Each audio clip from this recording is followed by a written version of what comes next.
Want to welcome everybody to the, what is this, February meeting of the Tri-City Digital Photography Club. Got a packed house. We do have some empty seats. As a matter of fact, probably here in a little bit, I'll ask you to raise your hand if you have an empty seat next to you, so that somebody walks in will know where they might be able to sit, or if you're reserving it for a friend.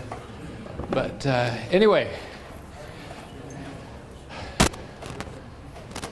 tonight's agenda. We're going to have a presentation by Bart Rulon. Pronounced right? Yes, you got it. The wildlife photographer and world traveler. I want that moniker after my name, just world traveler. So that'll be great. A little bit more about that when we get up to it. Guests and new members. So first off, I know we have a bunch of people here from the Walla Walla Club.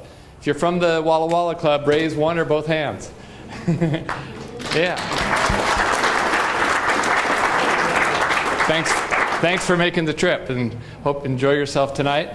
And okay, other people who aren't from the Walla Walla Club, that this is your first time to a club meeting, go ahead and raise your hand.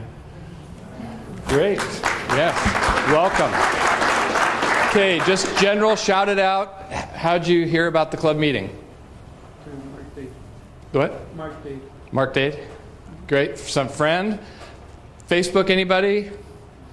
Facebook. Clay. Oh, okay. Great. How about anything else? Any other ways? We got to figure out what's the best way, besides another club member to tell you about it, and Facebook. Any other ways somebody found out about the meeting tonight? Dragged. I like dragged. Okay, so you guys know how to double the number of people in the club. Drag.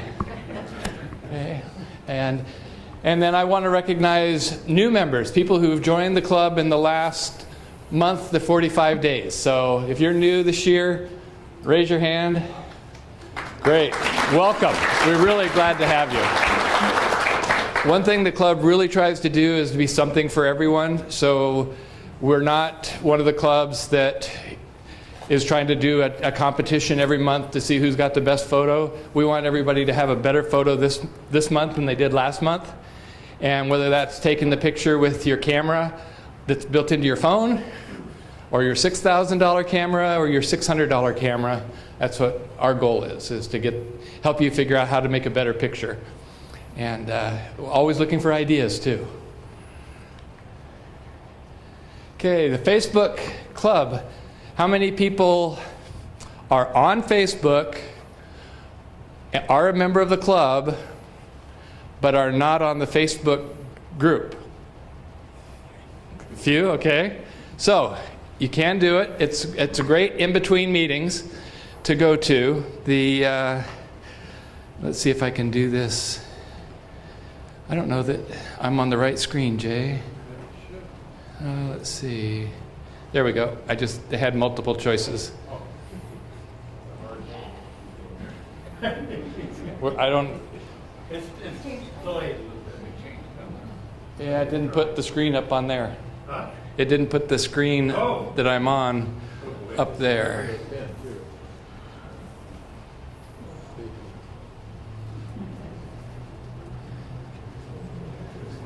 Didn't test this out ahead of time. Oh, there we go. Here, I clicked that and it didn't take me there. Okay, go back down to whatever that. How did you get that on the screen? Yeah, it should be. Yeah, it was up there.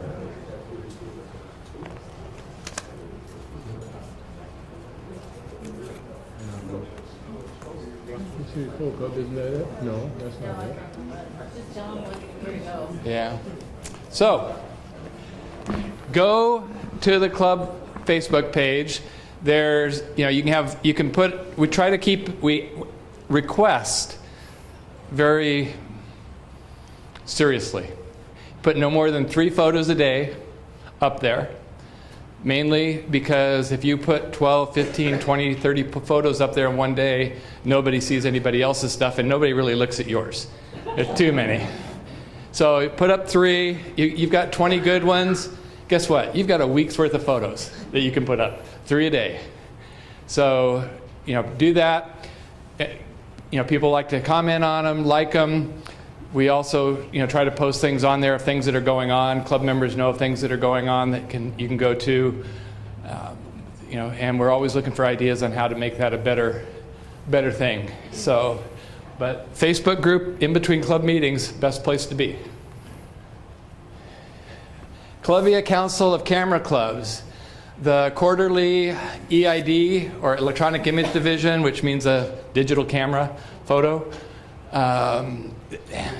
Just a reminder, you can enter those. Do we have a date? Next slide, I think. Okay. Yeah, if the other link didn't work, I'm sure that one probably doesn't. But there's stuff on the Facebook group. Yes, Susie. They just did January 31st was the last one. So it'll be April.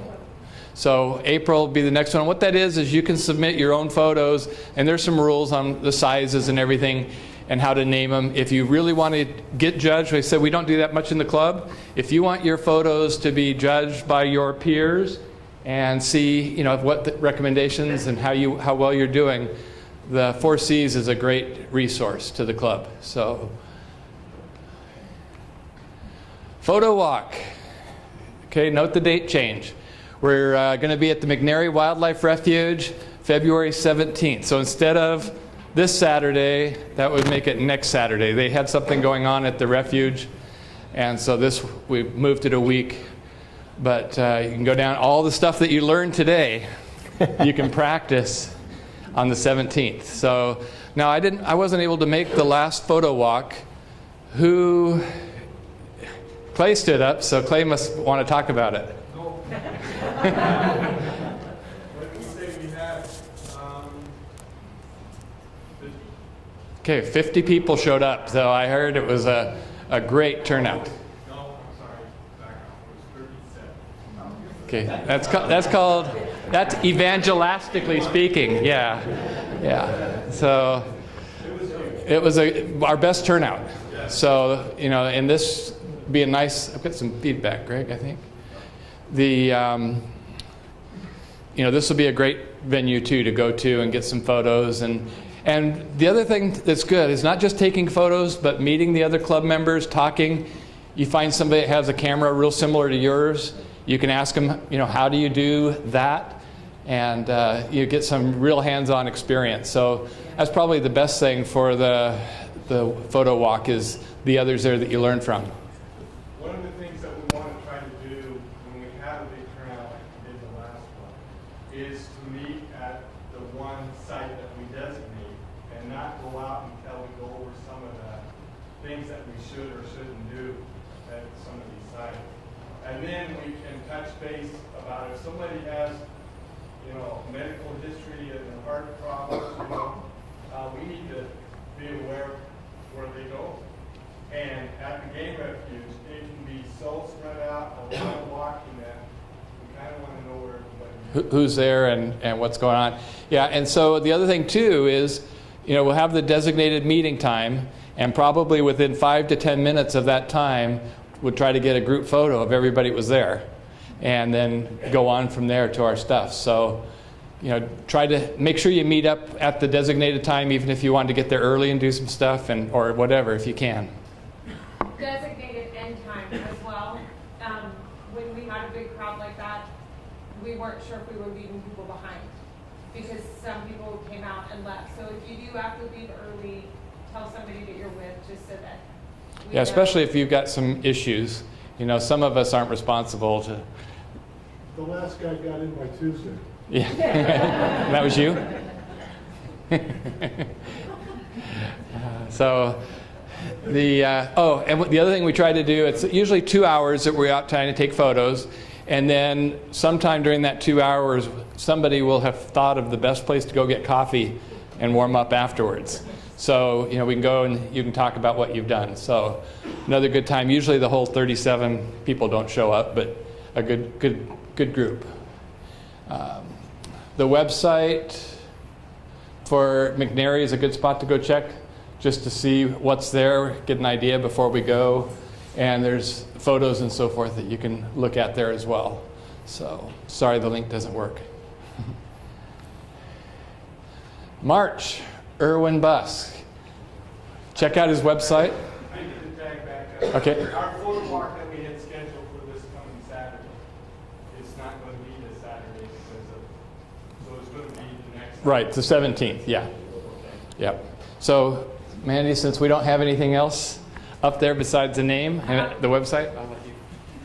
Some of you might recognize Irwin's name. He is a landscape photographer, as many of us are, but he also specializes in going and hiking in on long trips into places that aren't as easily accessible. And so he will be coming and making a presentation about that next month, talking about how to prepare for a trip like that, as well as finding your inspiration in photography. And you can find, it's Irwin Busk, not Bursk, just in case. And well worth going and taking a look at his photographs. They're quite beautiful. He's also on Facebook. I have shared some of his photographs on our page, and I will continue to do that in the next month so that you can see some of his work. And really excited. He's also on a lot of other Facebook pages. Destination Washington, Washington Beauty. There's a lot of different Washington Facebook pages, Pacific Northwest, and he posts in a lot of those areas. So some of you might be familiar with his work, but we're really looking forward to having him. It's rare that we have distinguished guest speakers 2 months back to back like this. We normally spread them out, but this is just kind of how it worked out. So we hope our Walla Walla guests will come back for this one as well. So here you go. Thank you, Andy.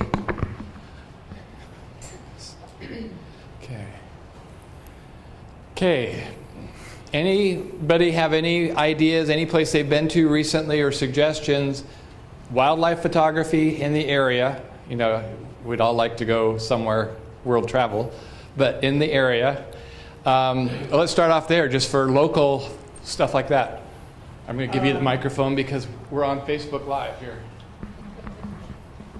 Barker Ranch in the Cranes. I just got an email from the guy that manages it. First 2 cranes showed up today, which is like way early. So end of the month, there should be a lot of cranes out there to get great pictures. Where is that approximately? Out at the other end of West Richland on Twin Bridges. Thank you very much, Larry. Any other suggestions for some wildlife photography? How about any other kind of photography? Anybody gone anywhere interesting this last month and got some shots they really think everybody should go out and try? Nobody. Get your cameras out. It's not that cold.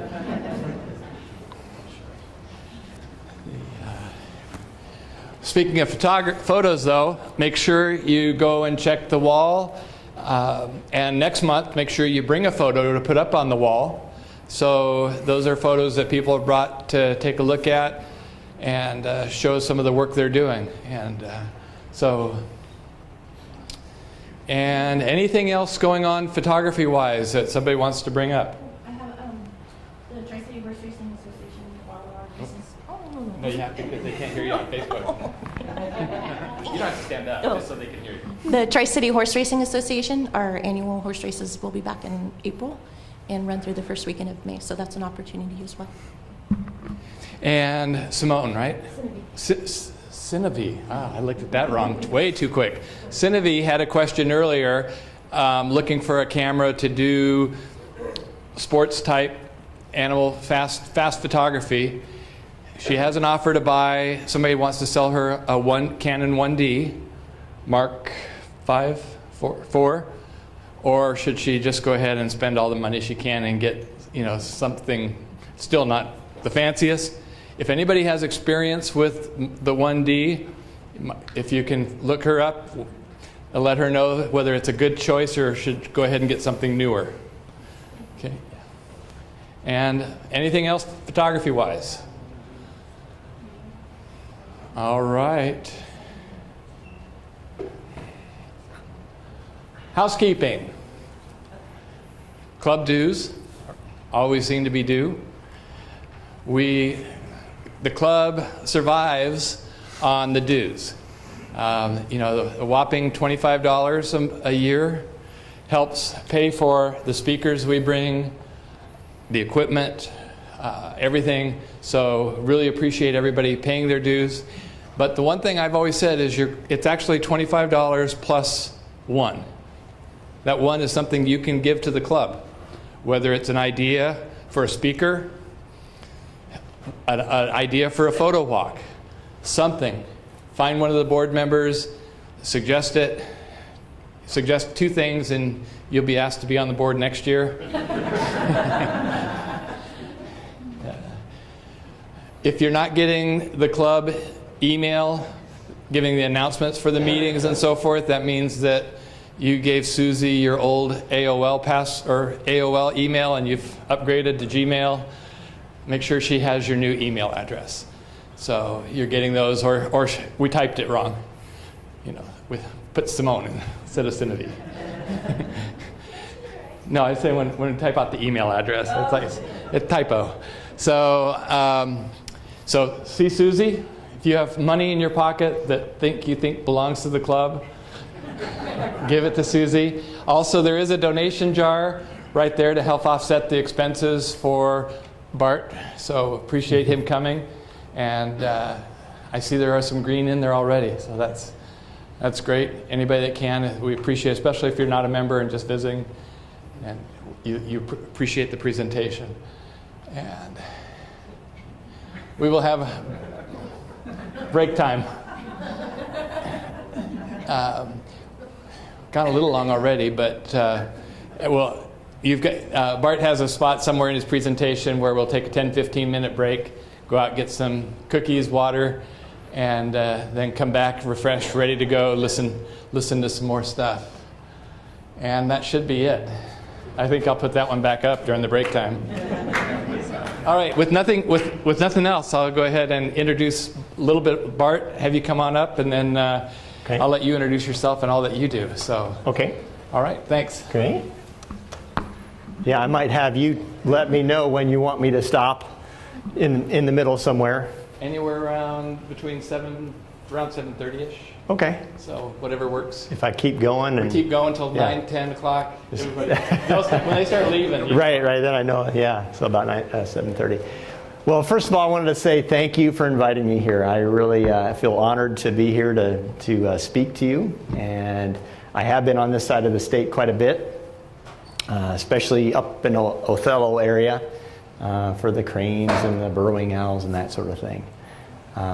What brought me out here, I grew up in Kentucky and got my degree in, somebody from Kentucky there, maybe? I made up my own major. I called it scientific illustration, and I moved out here to start my career as a wildlife artist and illustrator. And little did I know that that career would lead me to also doing wildlife photography. Basically, the idea was I was going about taking pictures as a professional would to try to get the best results I could to paint from. And along the line, I ended up with so many pictures, I thought, you know, I'm never going to be able to paint from all these. So eventually, I'm going to have to start making money off the photography too. So it's been a dual career. And I started it back in 1991, back when we were shooting film. My goodness, I don't miss those days. Having to worry about whether you got the exposure right or not, and not knowing until you got the film back 2 weeks later. But what I'm going to do is I'm going to start out, and well, I guess I'll let you know, I did bring some of my art prints and some of my photographs, quite a few of my photographs, some books and cards, and a couple other things, magazine article that I wrote about snowy owls and where to find them and stuff like that. So feel free during the break or afterwards to come up and check things out. And I do have an email list. I do run and lead some photo tours for wildlife throughout this year. And usually what I do is I send out an email notice that I'm going to be doing them. I don't post them on my website. So if anybody's interested in that, I can pass this around. Maybe I'll just start it over here and you can just kind of pass it through the crowd. And we can go from there. All right, maybe can we hit the lights perhaps, or? And if you have questions, feel free to fire away. I'm pretty informal about this, and be happy to answer any questions you might have. So I wanted to just start out with my beginnings with a few examples of my paintings before I get into the photography stuff. And this one is an acrylic painting. This is a scene from Denali National Park from a trip I took up there. And it's about 20 by 30. That's a rock ptarmigan in the picture. This is another acrylic. This is a scene from Yellowstone. I call this one Into the Light. This one is a watercolor. This one is Sunrise on Mount Rainier. And this one's about 20 by 30 inches. I always get the question, how long does it take to do them? And this one took a lot less time than normal. This only took me about a week of painting, but usually it'll be a couple weeks at least for a big painting. This one was commissioned for the Skagit Valley Tulip Festival back in 2010. And that was another acrylic. And yet another acrylic painting. This is Green Heron in the Everglades. I'm not too imaginative with my titles, so whenever I get a good one, I latch on to it. You know, I need someone to help me out with that kind of thing. This one's about I think 28 inches wide. I can't remember the height. This is a tiny painting. It's weird to see it big. It's 9 by 12, and this one is, I titled this one Chatterbox, so I guess that's a little bit more imaginative. It's a marsh wren. And then this is another small 9 by 12. This is belted kingfisher. And later on, you'll see a picture that I worked from to make this painting. And I start out with a few of the pictures, just a few examples of some photos from over the years. These are snowy owls, one of my favorite subjects, up across the border in Boundary Bay, looking across to Mount Baker. This is in Strait of Juan de Fuca. Humpback mother that's in the water, and the calf is starting to breach out. And Mount Baker in the background. Bald eagle, of course. Red fox kits. One of my favorite subjects. They're so much fun to watch. Snow geese in the Skagit Valley. This is a snowy egret, and this was photographed from my kayak down in California. Common loon and the chick riding on the back. And I call this one Playtime. This is L-Pod. As it was coming in from Canada, they were asleep and they woke up and just went crazy. And I was able to get a shot of 3 of them coming out of the water at the same time.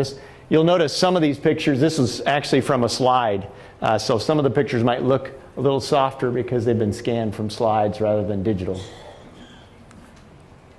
And I do like to travel quite a bit and try to do big trips, if not every year, every other year. And one of the places that I have always wanted to go, I've always been enthralled with wild cats, and India was a spot that I wanted to go to photograph tigers. And of course they've got lots of peacocks here. So this is a wild peacock at a watering hole. And my goodness, I could not believe it when I saw my first tiger. This was it here, and it was a big male, and he had just made a kill. And I think my heart was about ready to beat out my chest. It was just so exciting. And to see these animals, most of the tigers we saw, we were actually on the back of elephants to go back to see them. So just that part of it alone was pretty amazing. These are all scanned from slides here with the tigers. My, what big teeth you have. But really amazing animals. And then Africa has always been one of my favorite places, and some of my favorite animals there, especially the cats. Cheetah being one of them. And leopards too. They're just gorgeous animals. Hard to find, but when you do find them, they can be really photogenic.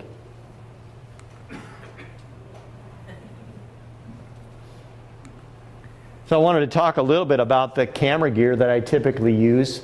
A lot of the pictures you'll see in this slideshow were taken with a 400 2.8 lens or my 70 to 200 zoom lens. And right now my main camera is the Canon 7D Mark II, and then my secondary camera is the 7D. And I do like to use two cameras with the lenses already attached on a lot of trips when I'm not walking too far from the car. And I always will have the 1.4 and 2x teleconverters with me too. So it really helps having those because it converts my lenses into 3 different lenses if I want to. I use the 1.4 teleconverter a lot. I don't use the 2x teleconverter as much. Even with the highest quality equipment, I notice the 2x, it's just a little softer than I'd like most of the time. The 1.4 is awesome. I really like that. I don't see a whole lot of drop off on the quality. There are some tricks you can use to make the 2x converter work better for you, and one of those is to stop your aperture down a little bit. Don't shoot wide open. I've noticed if I stop back either 1 stop or 2 stops, my sharpness is better for sure. Now my primary wildlife lens is the 600 f4 lens, which I don't have in the picture here, but I kind of switched to that because it was lighter than my 400. And then my secondary lens is usually the 100 to 400 rather than the 70 to 200. So a lot of times I'll have the big lens on the tripod and I'll use one of the black rapid camera straps to have my zoom lens, which it'll just be hanging by my side. And that makes it pretty easy to grab, and it also, have it around your neck can really get tired after a while. So I've noticed that really helps me out quite a bit in the strain on the neck. Now, here's another image scan from a slide again, so you can kind of tell that a little bit. But having that variety of being able to get up close and being able to zoom back is really important. And so in this example here, I had these moose fighting with each other. It was nice to get close up with the bigger lens, but then also I wanted to be able to get the whole picture with the Tetons in the background. And I pulled back to the 70 to 200 lens for that. Now I would say if anybody's thinking about trying to get a wildlife lens, there's some really good lenses being made right now for a really good value, I would say. Tamron and Sigma are making 150 to 600 millimeter lens zoom lenses that for the price I'd say are probably the best value for a wildlife lens for what you're paying for. So something to check out if you're thinking about getting a bigger lens for wildlife photography. Here's another example of having that variety, being able to reach out across the Samburu River to get these elephants with the 600 lens, and then also using the smaller zoom lens, the 70 to 200, to get the whole herd. It's definitely nice to be able to get that variety. Now, one of the things that I'm always looking for in any camera, if I end up upgrading for wildlife, is definitely how many frames per second you can shoot. It's one of the key things with wildlife, because anytime there's action, being able to shoot a lot of frames will help you get that ideal shot. If you only got a couple chances at it, you might get that odd pose that isn't going to be a good seller or the ideal shot.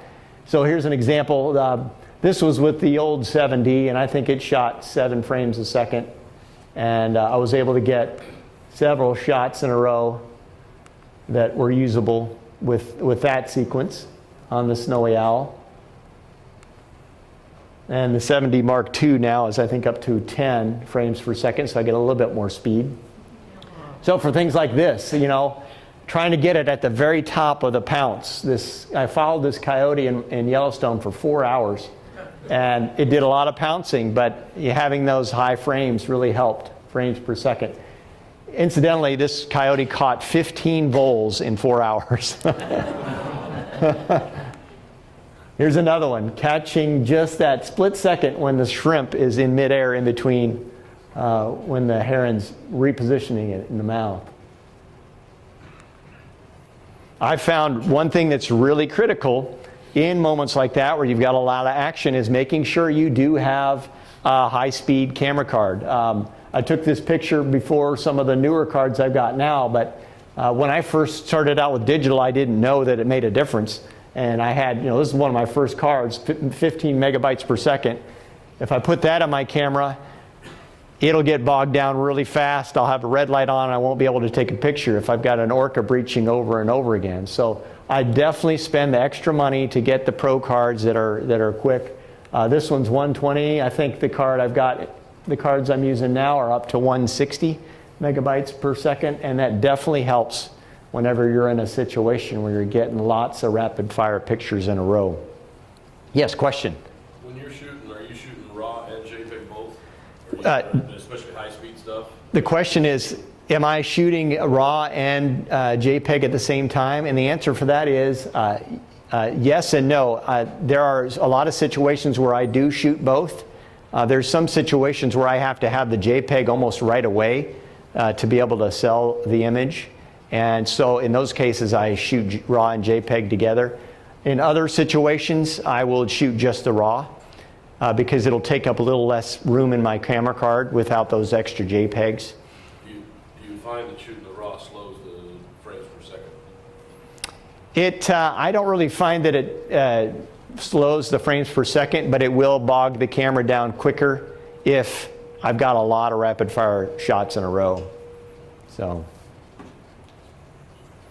and I do have on my camera, I've got on the dial, I've got one of my custom modes that I've set to where it's just RAW and not RAW and JPEG, so I can switch to that really quickly if something's happening and I know I'm going to need a lot of pictures, and that's helpful too. I always, if I can, use some kind of camera stabilization like tripod, monopod, that sort of thing. And I always tell people if you're going to choose a tripod, always try to find one that will bring your camera up to eye level without having to raise the center column. Like this one wouldn't be a good tripod for me because I'd have to raise that up. That increases the instability, and it's just one more step you have to do to get it up to that level. Now the tripod I've got, actually I prefer it to go above eye level because there's a number of times when I'm shooting up at a bird in a tree, and it's nice not to have to bend over like this. It's nice to be able to stand up straight. So, and I meant to write down the model of my tripod and I forgot before I left this morning. Sorry about that. On the flip side, I always like to have a tripod that can get low to the ground. This one wouldn't be very good. That's as low as it can get. This was my workhorse for a lot of years, a Bogan tripod. It had a very small center column, and that gets much lower. But now the one I'm using doesn't have a center column at all, so I can get right down on the ground. And it's really important if your subject is close and it's on the ground to try to get on the same level as it's at, because it's a lot more intimate. I was right on the water level to get this green-winged teal. And also for this bufflehead, trying to get on the same level. Beautiful little birds. And typically with my tripod, with the bigger lenses, I like the Wimberley head. Unfortunately, it's expensive, but it's really well made. And there's other brands that are made very similarly, and they're not quite as expensive. And they're very smooth, and they're nice because there's no way that camera and lens is going to fall down over my finger. The ball heads, that could happen with the heavier lenses, but the ball heads are definitely also good for wildlife too in general. Whenever I can't use a tripod, I'll switch to a monopod, and that's typically a situation that I'll use a monopod is on a boat. That's, I would say 95% of the time I use a monopod, it's on some form of a boat. And I found being on a boat that has a motor, and has a little bit of vibration, I found that putting a towel on the bottom with some extra padding really helps to dampen the vibration a bit. And on top of that, I often put that right on my foot. I don't know if you can see it there, but the extra padding from the foot really does a job of getting rid of most of the vibration on top of the towel. Sometimes I've built this gun stock for my camera. You can buy these things, but I figured I would just make one. I had a contractor friend that was kind of excited about the project. So whenever I know I'm going to be photographing birds in flight and just birds in flight, I'll use this, and it really works pretty well. It helps me keep the camera steady, moving from side to side, and I don't get as tired holding it up that way. This was my old lens before I upgraded equipment, but this is what it looks like in use. And I'm pushing the trigger down here with a remote release attached to the camera. Just a couple of examples of using the gun stock. Osprey with a fish and great egret flying by. I thought I'd talk a little bit about some of the basic camera settings I use for most of my photography. I try to stick in the lower ISO ranges if I can. I would say with the 7D Mark II, I'm shooting at ISO 400 most of the time. In fact, I probably keep it there most days, unless it's really bright, then I'll bring it down to 200. And I'll bring it up to 640, 800, whatever I have to do to get there, but I try to keep it as low as I can. I don't like to work on the computer. I try to get things right in the camera because I don't like sitting in front of a computer very much at all. So that's one of the reasons why I try to do that. I shoot in aperture priority mode about 90% of the time, but I often adjust my exposure up or down with that mode, and then maybe manual, I would say maybe 10 to 15% of the time. And I'm almost always using evaluative metering. I know some people will switch their metering modes around, but I've found that if I've learned evaluative metering and how it handles different situations so that I know how to adjust it. So if I were to switch the mode, that would kind of throw my system off. So I've kind of geared everything towards that metering mode. Most of my shutter speeds for wildlife are around, I'm going to bring that down a little bit, from 500 to about 4,000 shutter speed. And my apertures are typically somewhere between f4 and f11. And usually I'm shooting in RAW at least, or RAW and JPEG. A question? I'm surprised by the ISO 200 to 400. Is that because the shutter speed's so fast, you can't get enough light? Or? You're surprised that it's 200 to 400 because it's low, or? Because it's high. Because it's high? Yeah. Well, yeah, the ISOs, I'm going to push that up higher to get a high enough shutter speed, yeah. Yeah, and for wildlife, especially with something like this, with this breaching orca, which happened to be pregnant at the time. This L-pod whale had a baby a couple weeks later, and the key thing for me is being able to freeze that. So sometimes having to raise the ISO is the only choice. Thank you. Sure. So for wildlife in action, I shoot for a minimum of 1,000. For the shutter speed. And, it depends on how fast your subject moves, of course. Eagles often are flapping kind of slowly compared to other birds, so they're not, they can often be captured at 1,000. This picture was taken at 1,000 shutter speed, and it's a little bit soft, so I probably would have rather it been up to maybe 1,600. But the lighting was a little dark in this situation. I prefer to have shutter speeds over 2,000 if I can, especially for birds in flight. Even better, 2,500 or higher. This is a picture, I think this was taken at 2,500. This is a short-eared owl.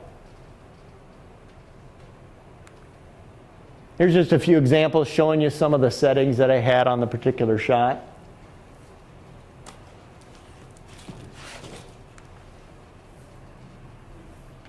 And these are some dolphins, some white-sided dolphins, Pacific white-sided. So up here I'm at a shutter speed of 3,200. Had to push the ISO up to 800 because it was a pretty cloudy day. And this is in the San Juans, and you can see I've got my shutter speed at 2500. A couple more examples of the dolphins. They're very fast, and I found that I need to, in order to stop them, I have to be at a 2000 or higher. Here's a 4000 shutter speed here on the Orca. Now typically I'm using the AI servo mode following in my subject, and a lot of times I'll follow it in and not take any pictures until it's in the sweet zone where it's close enough to where I really am going to get something. I've found that if I start taking pictures and the bird's further off, there's a little bit more of a chance of my camera slowing down on autofocus tracking. So I really only start taking the pictures when it's the critical moments. Here's a couple shots coming in with this eagle grabbing. I don't even know what it was, but.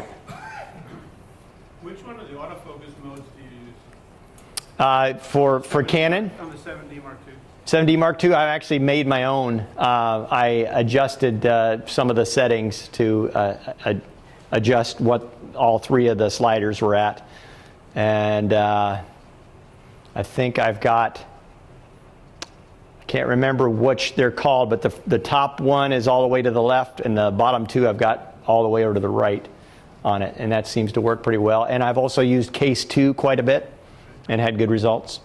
Did you repeat the question? Oh, sorry. The question was what autofocus case mode that I'm using with Canon, and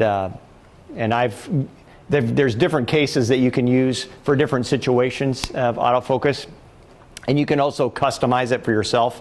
And I ended up going into it and customizing for the majority of my bird photography.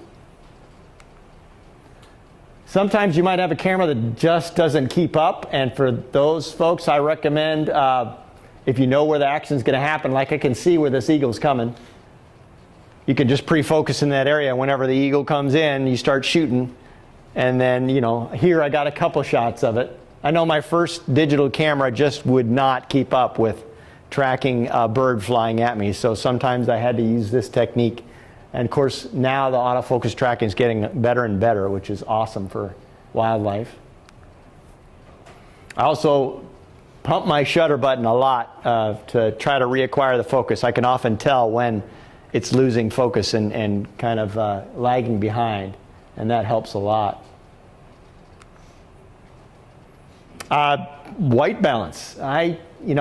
Since I'm shooting in RAW, I don't worry about white balance a whole lot. I typically will shoot in auto white balance most of the time. Canon, I really like Canon's auto white balance quite a bit, and then I'll change it after the fact. But he really shows you how different it can be. This was an auto. Here's daylight, the same picture, quite different. This isn't a wildlife photograph, but this shows you how different all the white balance settings can look. This is auto. Now this is a tricky scene because you've got shade, you've got sunlight, where do I set this thing? Here's cloudy, which tends to warm it up. Daylight white balance, which in this situation I think turned out best. And shade white balance, which also warms the whole picture up. I tend to find that it warms it up a little bit too much for me in most occasions, but sometimes it's perfect.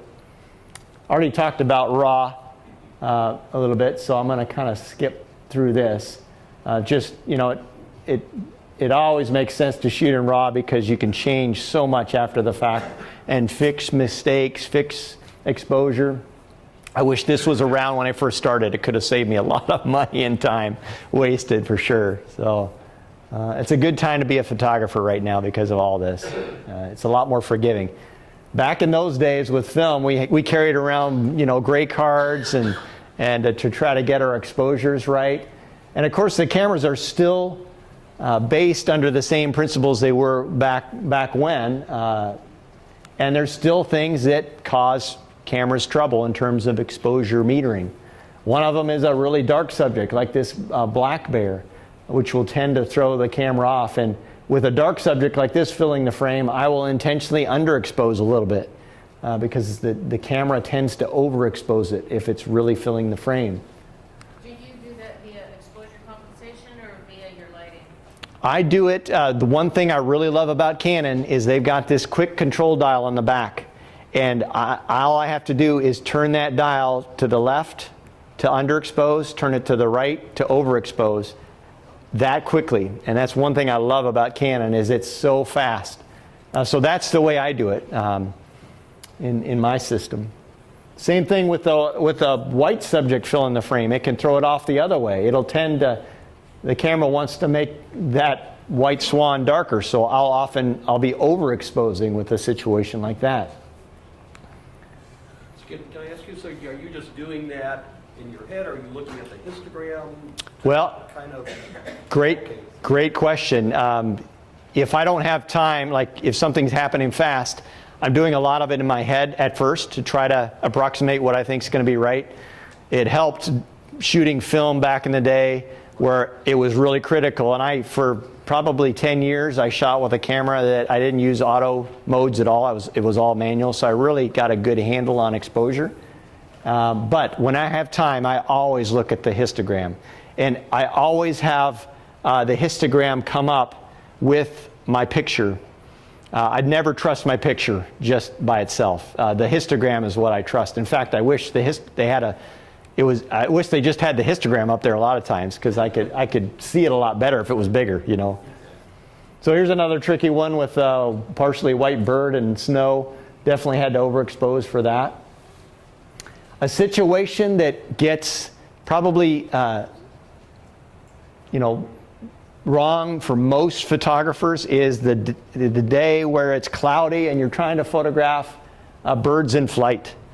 And the reason for that is your camera is going to see, even though it's a cloudy day, it's going to see the bright clouds and it's going to underexpose the image because of all that light. Your bird here, a falcon, doesn't have that sunlight on it. It's just got the cloudy day. It's kind of almost like it's in shadow. So this is what my camera would have taken the picture at, but knowing that, I automatically, on a cloudy day, I'll set my exposure 1.5 to 2 stops overexposed, just to start out with. Usually I'll start around 2 stops. And here, this was a better exposure. It's 1 2/3 stops. And now you can see the details on the falcon itself. So that's probably, one of the situations where you can almost automatically overexpose and do a better job. Now that is if you want to get your subject more than you want to get the sky. If you're more interested in the sky, then disregard what I just said, and you'll want to concentrate on that sky exposure. Yeah, question. What focus point groupings do you like to use? What focus focus point groupings do I like to use? And good question. Most of the time, I'm using a point with assist points around it.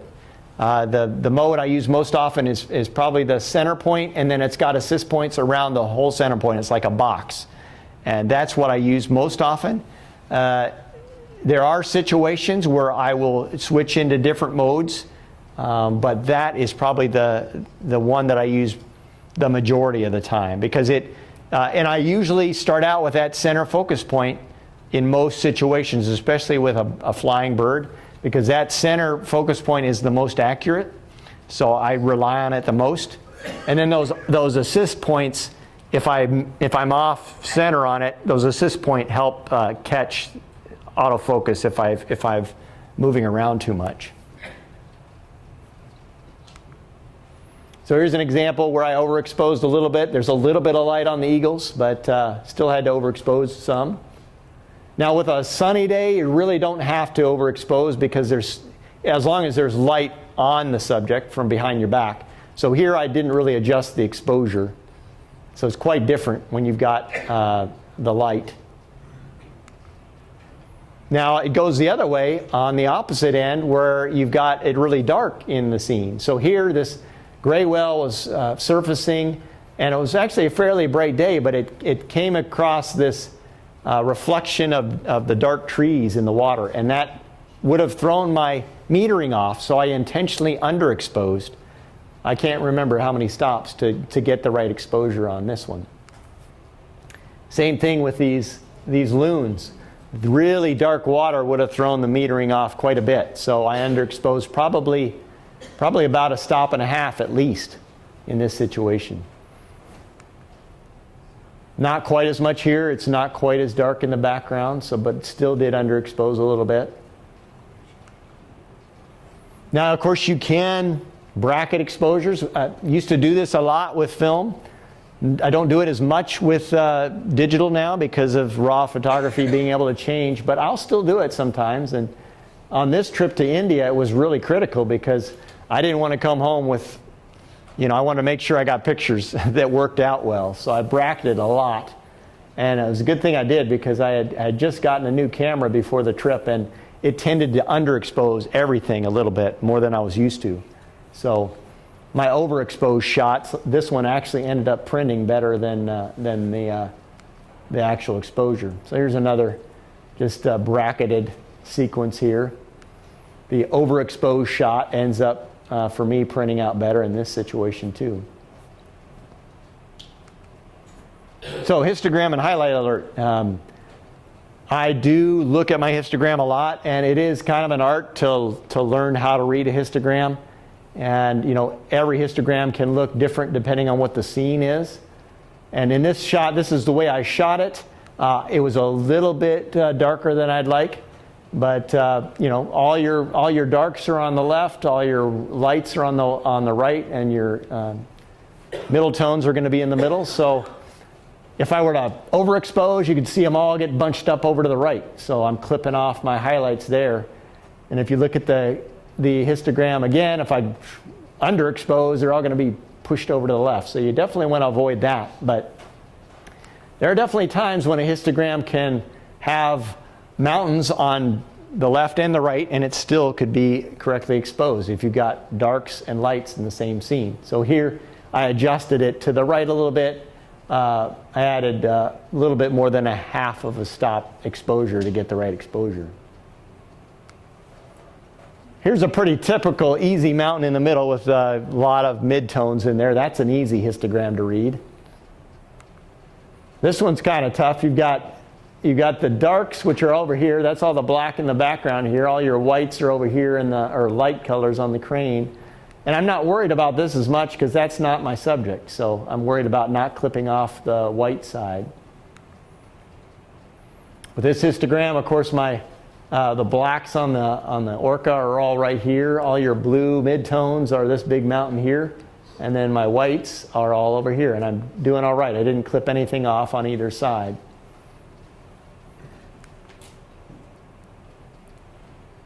Yeah, I'll skip that one. It's a little hard to explain. And so, that, of course, this is what it looks like on the back of my camera. I did clip off some of my highlights in this shot. And I always have my highlight alert on my camera because that's the quickest way I can know if I'm overexposing my whites. And it's just as soon as the image come up, if it's blinking, I know I've got to underexpose a little bit. And if it's still blinking the next shot, I'll underexpose it some more. So that's probably the best tool for getting a quick look at your exposure. Can I ask you, so what do you set that at? What percentage of saturation do you set it at? Are you setting it like at 100%? Or because, I mean, that image is basically a JPEG, right? It's looking at a JPEG. Mm-hmm. And so when you're raw, you may have a little bit more latitude there in usable pixels. Yeah, but it's still a very good tool for me to know that hey, if I'm getting blinkies on the whole white area, I need to underexpose. Usually I'm okay with a tiny little bit of blinkies on the white, and that's usually not a problem of getting all that, or no blinkies at all, of course. This is a tough subject because it's white and black. I got to get both ends. But the white area is on the head, so that's critical. If it was reversed and the black area was on the head, then I wouldn't worry about the white quite as much. So a situation where I might switch out of aperture priority into manual is a situation that I'll show you several pictures here of these owls flying. They were flying in front of different backgrounds of different colors. So it would fly against the sky like in this shot. They would fly against a really dark background or a medium background. And it would throw my metering off quite a bit while they're flying, and it wasn't able to change it fast enough. So in that situation, I'll take some pictures. The lighting is consistent behind me. The birds are flying in front of me the same angle. So once I get a few good pictures, get it dialed in, I'll just set those exposures in manual and leave it there until the light starts to change. And then I'm not bothered by this. All of a sudden, the change in the background would have thrown my metering off quite a bit. Do you ever put your ISO in auto? I do put it in auto sometimes. Yeah, I don't do it a whole lot, but I'll put it in auto whenever, especially on really dark days, and I know I need to keep my speed up. I'll set my shutter speed at something like 2,000, and I'll use an auto ISO just so I know I'm getting the shot, even if it ends up getting higher than I really want it to. But I'd rather have a shot that's sharp than a shot that has a low ISO and is blurry, you know. So, okay, I'll just do a few more things and then we'll take a break, I think. I'll talk a little bit about depth of field, and then after I'm done with the depth of field, then we'll take a little break. So, this shot taken with a wide open aperture, I think 2.8, nothing really in focus except for the rocks. This one stopped down to f32, and you can see everything pretty much in focus there. Of course, you need a tripod because you're having to shoot so slow. Of course, as your apertures are getting smaller, your depth of field is getting wider, and you're going to get more depth of field on that end, but your shutter speeds are going to go down quite a bit. Sometimes you don't want depth of field. This is, I wanted to basically just focus on the bird, and the background's nicely faded out, not competing with the bird. Same thing here. This is a slide shot too also, you can kind of tell.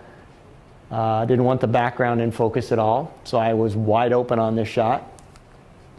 But here I want to get the mountains and the moose, so I'm going to change my aperture to try to get that depth of field. This, with these snowy owls, whenever the mountains were out, I just kind of focused a lot on trying to get those mountains behind them. And I was shooting at an f-stop, probably f16, f20 at times. And my shutter speeds were really slow. I knew if this owl took off and flew, it would be a blur. But I didn't care. I wanted to try to get this shot in one picture, not photoshopping it or something. So I was really focused on getting that aperture. And that's one nice thing about being able to review the picture in the back of your camera. You can see right away whether you're getting it or not. Don't really need to use the depth of field preview either. Same thing here. You're really stopping down.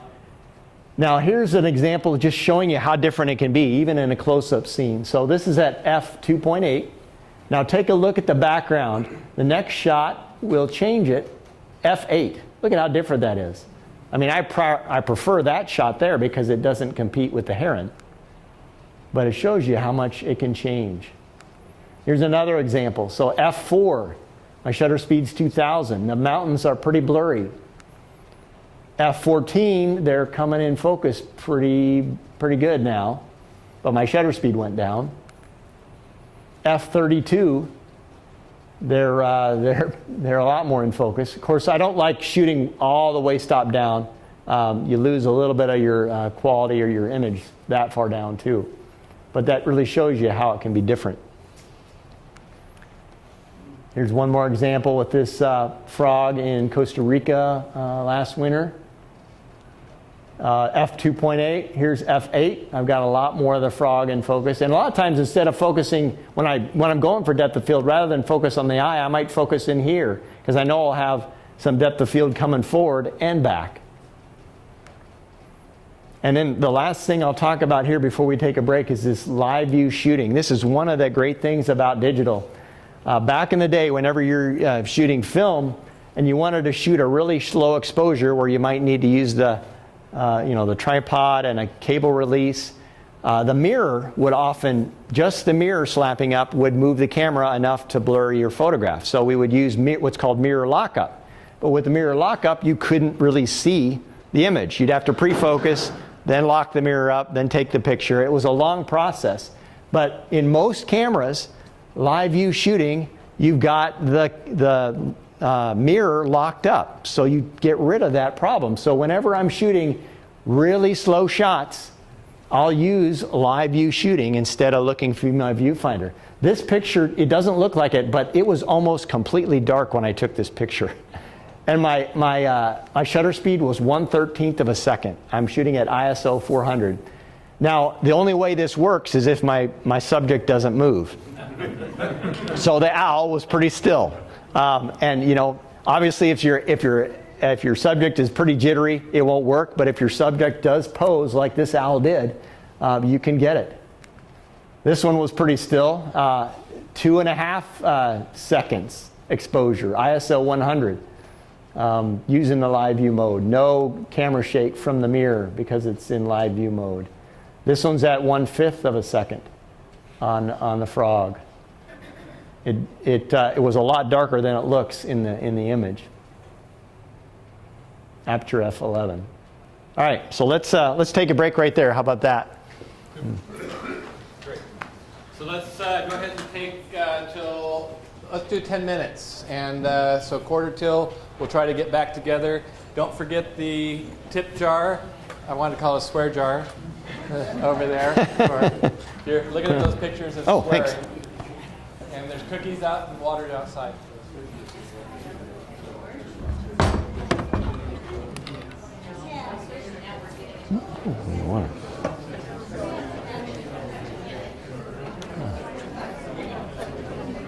Hi. How are you? Good. How are you doing? Good. I have a couple questions really quick. Sure. You seem way in the back of the room. What's the processor that you're using for the program? I just saw like raw image or imager. You mean what do you mean? What processor am I using? Lightroom. No. You showed us the photo of the. Oh, that one was the Canon software, the old Zoom browser. I've had that on. That one isn't. You can't do raw processing in that anymore. Yeah, the reason why I used that was that it showed the histogram. Right. And so that's an older slide. Okay. But yeah, that was from in Zoom browser in the Canon software. Oh, okay. Yeah. So what do you use? You don't use Lightroom? I don't. I typically use the Canon Digital Professional, Photo Professional, and Photoshop. I'll use those two in tandem. So I'll do my raw processing in Canon software, and then I'll export it to Photoshop for some sharpening and any adjustments I might need to make. So the camera, is that what comes with the camera? It is. Yeah. It's the software that comes with your camera. Yeah. Okay. Yeah. So, and it's getting better and better. The newer versions of that are really good. Yeah. Okay. And do they, if you download that or put your disc in, do you get like automatic upgrades or updates to it? You would have to go online. You can go online and upgrade pretty easily. Yeah. All you need is your serial number. Okay. And it won't automatically do it, but yeah, you can go online and check and see if there's any upgrades. And I do that, frequently to see if I need anything else. Yeah, it's all free, so might as well take advantage of it. Yeah. Lightroom's bugging me too, so. Yeah. What was it you said about Othello? Othello? What was it you said about Othello? Oh, that I've spent some time up, photographing around Othello, the sandhill cranes and the burrowing owls. Oh, okay. Yeah. Amazing work. Thank you. Very fantastic. Thank you. Wonderful program. Thank you. I've been there. Oh, yeah. Yeah, a few times. There's a friend of mine lives at Othello, and he's a supervisor company I work for, and he sent me up at that area to go to work for a job. And on the way up there, I stopped by that place. Yeah. Got paid for being there. Nice. When you were switching over to the manual mode under a bright sunny day, yeah. did you basically use the sunny 16 rule as a starting point for that? I used to use that with film, and there were times when it didn't work for me, and so I haven't really used it a whole lot. Basically, what I'll do is I'll just take a few pictures and look at my settings if I'm correct, and then I just I just see what the aperture and what the shutter speed is, and I just set it there. It's pretty fast. Yeah, you could use that as a starting point, though. Yeah. Mine on my camera always seems to be darker than what it should be. Yeah, and that's what I found when I would use the Sunny F16 rule with slide film. Is a lot of times it seemed like it was too dark. Yeah. Yeah. So it may have varied a little bit depending on what kind of equipment you got. Derek monkeyed around with Magic Lantern. I haven't. No. Okay. You know what it is? I don't actually. Yeah. It's basically non-Canon recognized firmware that you can install on your Canon cameras over the existing firmware. Oh, okay. That's a whole lot of things. What'd you call it? Magic Lantern. Magic Lantern. I'll have to look it up. Check it out. Yeah. Okay. I fiddle with it. I don't personally like it. Yeah. It's too complex. Yeah. I'll check it out. Yeah, but someone who spends all the time at it might do better than I can. Right. So check it out and see what you think. Okay. Thanks. Quick question. Yeah. Where are you from in the Great Commonwealth? Lexington. Lexington. Yeah. That's where I grew up and went to college. My wife's from there, so I just Ah, yeah. Bluegrass. Oh, Danville. Yeah. It wasn't too far away. Pardon me? When you focus and use your back or your front? No, I'm using the front. I use my back focus to turn focus off. So I do it the opposite of what a lot of people do. I have just found that to be a little easier. See, I use the back focus and I hit it, like, unless they're moving, Yeah. don't worry about it. Yeah. And it's a great way to do it, back focusing. I just use it to turn it off instead of turning it on. I guess with wildlife, I just found it's a lot easier to do it that way. Yeah. Especially in dark situations, I'm having trouble with it. Right. Yeah, it can be helpful for sure. And deer are hard sometimes, you dirt where it's... Yeah. Bart, I want that. We'll do this one? Okay. And then I've got a couple of questions. Okay. And you're going to do a check here. Let me see what it is with tax here.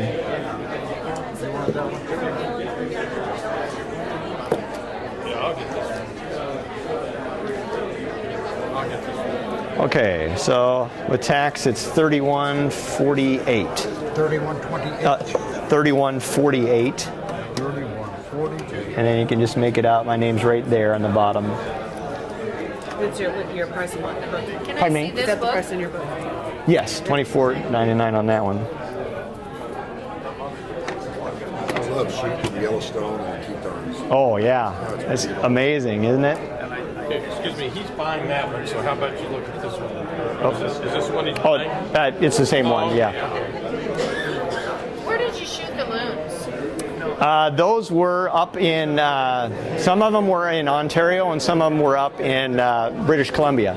That's one of the trips, that's one of the tours that I do is up to get them, yeah. It's quite a ways away, but it's worth it. You don't have the tours mentioned on your website. I don't. What do they usually run? Oh, it can vary quite a bit. Some of my local trips can be $250 to $300, like to go out and see puffins and owls and stuff like that. Like the 3-day trip for whales is all-inclusive lodging and everything is $2,500. I've got another trip that goes to Canada for bears and eagles and dolphins, and that one's. And so every time you're going to have one, you'll send us an email. Yeah, what I typically do is if you're on the list, I send out an email blast to everybody and let them know what's coming up.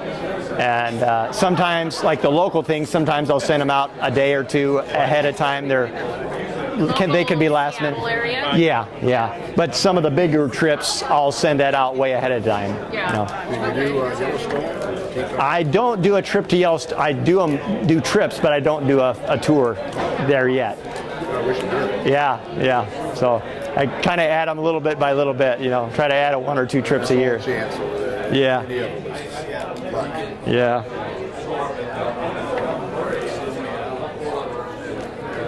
And then I have a question.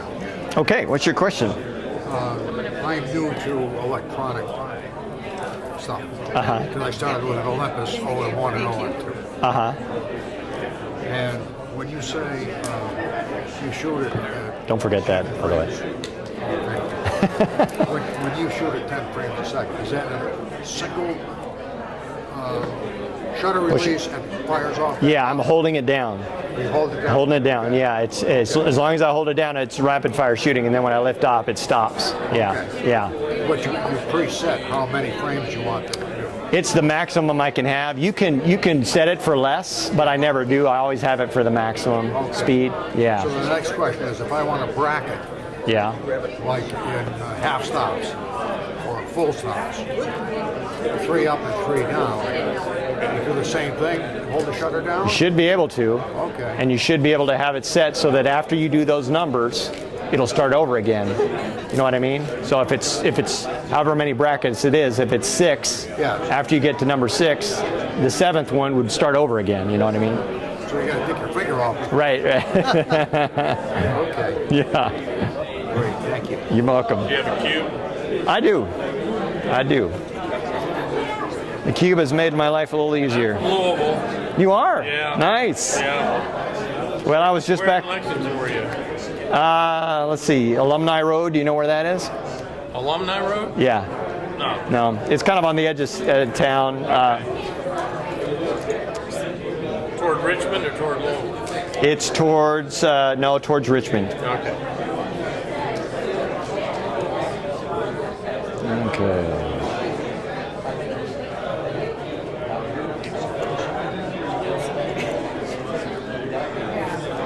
Okay, looks like with tax it's $27.14. Oh, I don't know if it'll work or not. But Got it? no, might have to use your card. Should. Oh, there it goes. You're the first person that's done that. I do this all the time, and every time I do it, I have somebody like you said. Nobody's ever done that before.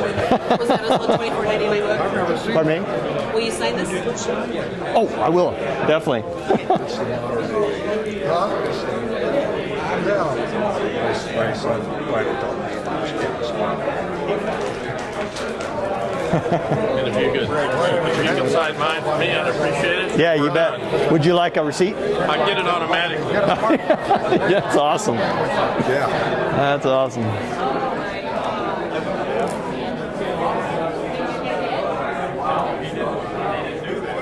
Excellent. There you go. Enjoyed your work. Oh, thank you. Appreciate it. I know one thing I'm missing.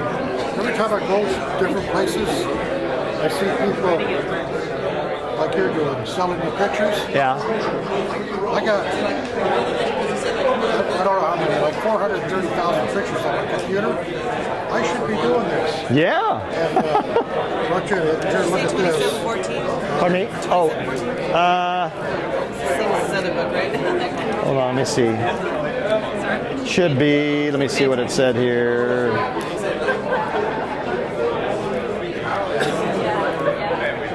Yes, 2714. Anyway, that's my photo site there. Oh, nice. I got about 500 pictures on there.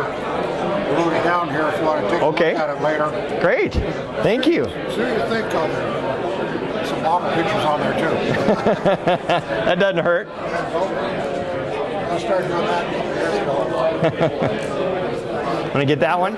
Okay. That'd be nice. Do you ever do Alaska? I am hoping to. I'm hoping to do Denali because I've done that several times and I'd like to do a trip up there. Okay, you gonna do cash? $49.99. Don't have any new magnets, huh? Yeah. Okay, looks like 54.28. 60. 571. Do I have any more magnets? I don't. I only have. I mean, I've got more, but oh, where'd they all go? I sold it. Oh. They disappeared. Where's their magnets? What do they look like? Oh, there they are. There they are. I do have a few more of those, but I don't have any different images, if that's what you're wondering. 60. All right. Here, take this Oh, out. pardon me. Oh, okay. Yeah. Okay. Yeah. We'll be even then, pretty much. $5.99. So I was going to give you 5 something. Don't worry about. I'll give you 6. I'll give you another one. Oh, okay. So I'll give you that. Oh, you want the change here? Yeah, I'll take the change. Okay. Thank you. All right, you're welcome. Yeah. Enjoy, you bet. Okay.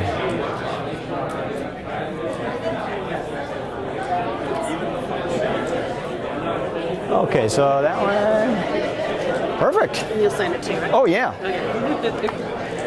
Tigers are my favorite animal. Oh, they're amazing. And the bears. They are amazing. If you ever get a chance to go to India, I recommend it. Oh. I paint too. Oh, do you? Great. But I tend to do more landscapes, but I really want to do more animals. Yeah. Well, that'll be a good book for you then. Thank you. You're welcome. Enjoy it. Okay, I got a question for you. Okay. You were talking earlier about the different zoom lenses that are out there. I'm actually looking at, well, how soon it happens depends on money. You know how that goes. Yeah. Looking at picking up a long zoom. One of the ones I was looking at is I want to say came out last year or the year before. It's the Tamron 100-600. Yep.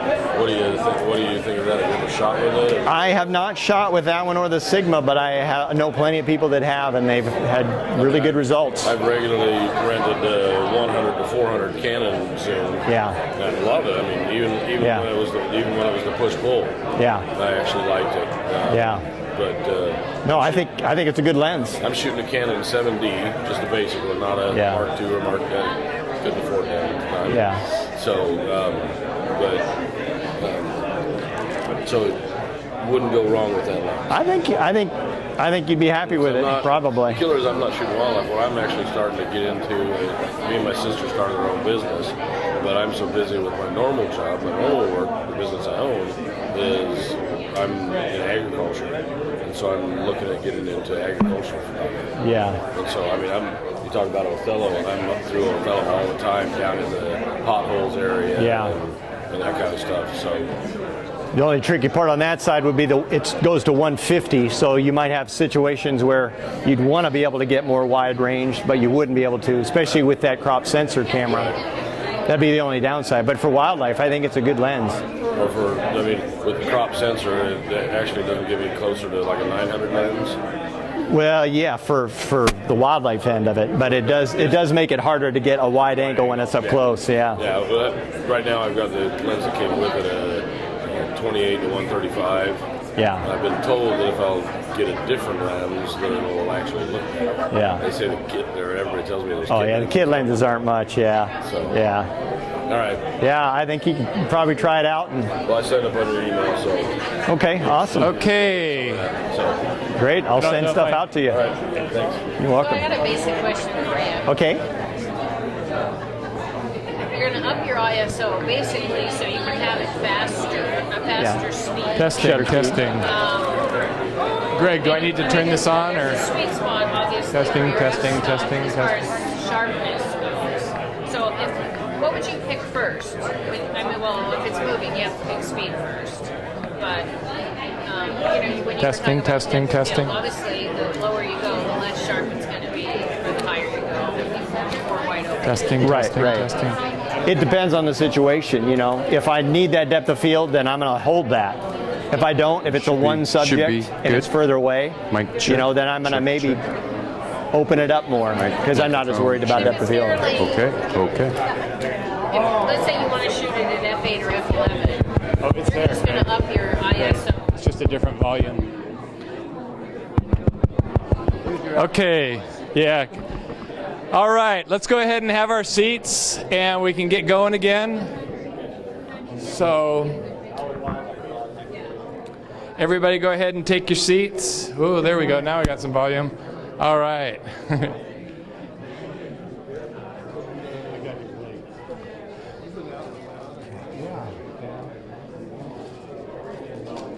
Got a good holdover crowd. So, I think. I was trying to remember if anybody had said something to me that I needed to bring up. Nope. So go ahead and let you continue. And how has everybody enjoyed it so far? Great. All right. And what time am I trying to? 9. Oh, okay. Midnight. All right. Hit the lights again, I guess. All right, so I'm not going to talk about composition too much, but here's another slide shot here. But just touch on it a little bit. You know, generally, I'm trying to avoid the middle of the picture, so this isn't the best composition. A little bit better to have it off center. Bart, just yes. in case, if anybody needs to leave early, don't feel embarrassed. Because I think usually we go to 8:30. Oh, okay. Sure. So if people start leaving, it's not because you're boring. Yeah. Thanks. A lot of times I'll use the rule of thirds where you kind of, divide your picture and then put your subject on one of the outer lines. And generally, that's kind of a nice tool to start out with. But a lot of times I'll just compose things to what seems to work best for me. And off-center is often the way to go. The one thing I kind of like to stress is, it's so easy to hold the camera in a horizontal position. Don't forget to go vertical. It's a little harder to do. You got to move your arms a little bit to get it in that position. But anytime that I've got a potential for a vertical, I try to take advantage of it. Out there, I shoot a lot with whales. And anytime I've got mountains in the background, I flip that camera over vertical, and if the whales are going through, I'm just waiting for something to happen.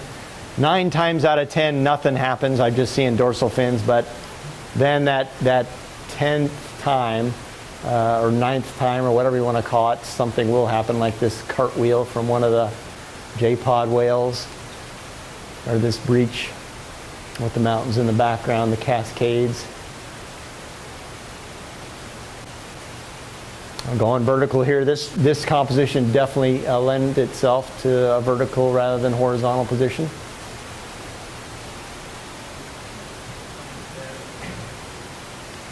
And you already saw this one, but so I will sometimes use a polarizer, and especially out in the San Juans and the Strait of Juan de Fuca on even those bright sunny days, the mountains can often be hazy and off in the distance, and that's when I'll pull the polarizer out, and that does tend to bring the mountains out a little bit better, and that's what I used in this shot here. Another one here with the humpback tail in the foreground and Baker in the background. It can even help on days where it's pretty clear and the mountain's looking pretty good. It can still bring it out even more. One thing I like to stress when you're doing wildlife photography is certainly patience. One of them is going to be when you've got a subject to think about different angles of that subject. And this is an example here. This is an owl that I was photographing up in Canada, and he was very photogenic. He was didn't seem annoyed by my presence, so I took a few pictures from this angle. I moved over to the right as the sun was coming down and got shots with the mountains in the background. Same owl on the same perch. I changed my angle again when the sun was just about to set. In fact, this might have been right at sunset, and got the close-up shot here. This is the one that's on the cover of the magazine here that I've got up front. And so, it helps to really think about that. Think about your background. Think about lighting. And think about getting a variety when you're out there, if you can. Time of day and quality of light, I'm usually out early in the morning or late in the afternoon. It used to be hard for me to wake up early, but that's one good thing about getting older. It's a little easier to wake up early, I found. So I do tend to get up at sunrise a lot more than I used to. But you definitely got softer light. The shadows aren't as harsh. The lighting is warm, and a lot of times your animals are a lot more active. But also, something I'll look for is, I won't always look for the lighting right on the subject. A lot of times I'll look for backlighting, especially if it's a white subject. I really love the halo effect you can get with the backlighting. This was snowy egret from my kayak down in California.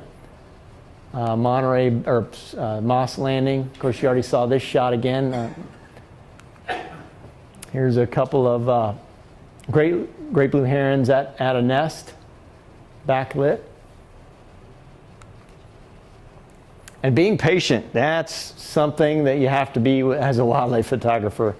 I don't know how many times I've sat for hours and hours, you know. Sometimes you just have to do it.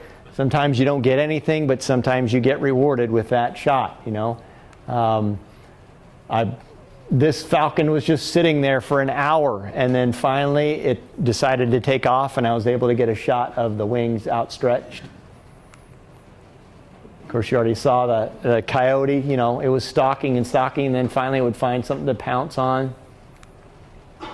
This snowy owl was asleep for about a half an hour, and I was the last person to wait it out, and this harrier flew in with a bird, and the owl woke up and stole it from him. And so I ended up getting all this drama. If I had given up, I would have missed all that good stuff. So sometimes it pays off to, even if nothing's happening, sometimes it pays to wait. This one here, this heron was just sitting or standing still like a statue, wasn't doing much. Another heron flew in, and it was a battle royale. And so that was another one where the patience really paid off to get a neat shot. And you just never know when something like this is going to happen. You really don't. A lot of times I'll like to look for patterns in nature. This was a slide shot too. This is looking patterns in the sand, patterns in numbers of birds or numbers of animals can help. Now, getting close to wildlife. This is something I like to talk about. It's not always this easy as it was with this fox up in Alaska. I spent a whole summer photographing wildlife in Alaska and Denali National Park, and we found this very curious red fox.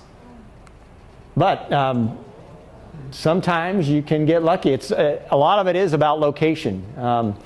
And since that trip to Alaska, I have found some good locations to photograph foxes at their dens. And in these situations, the foxes let me get pretty close. They seem very habituated, and it makes for some really fun photography.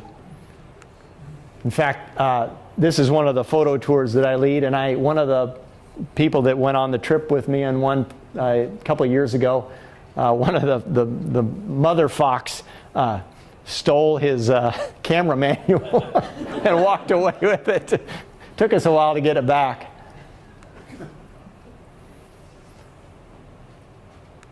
Where was this? This is up near where I'm living in Whidbey Island, in the islands.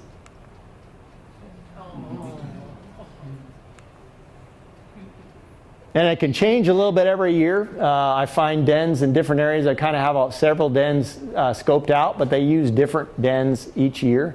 So I tend to have to scope it out a little ahead of time. But the hot time for those trips is mid-April to mid-June.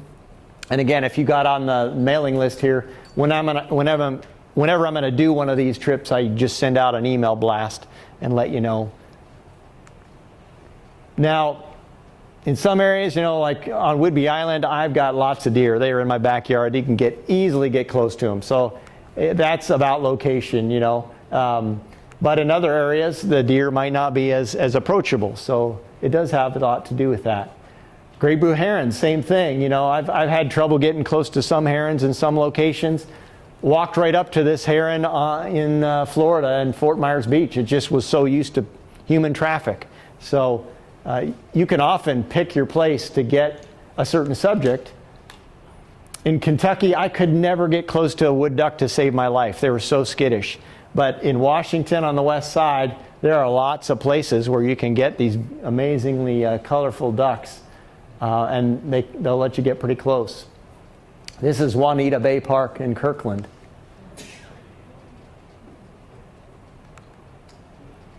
And that's another trip that I do, especially up in Canada, is a trip geared towards duck photography, waterfowl, and that's typically this time of the year until April. Now, anytime I see a subject I want to photograph, I don't know whether it's going to be skittish or not. So I always kind of approach very carefully. So this is another slide film here shot. So I got out of the car. This Wilson snipe was standing there. I made sure I at least got a shot. And then I use a very slow, methodical approach. I really keep an eye on the body language of the animal. So anytime this bird was staring at me and looking nervous, I wouldn't move a muscle. If it would, start going about its whatever it was doing before, then I'd maybe take a step or two. Sometimes I'll take a step when it's looking at me, but I'll move so slowly he could barely tell I'm moving. I'm sure it looks funny with someone else watching from a distance, wondering what the heck I'm doing. But by being that careful, it took me about an hour, but I was able to get this close to this snipe, and I had it for 2 hours of photography at that close a range. I guarantee if I had rushed that approach, it would have flown away because it was nervous at first. So it really pays to be careful to photograph your animals. Here's another example with snowy owls.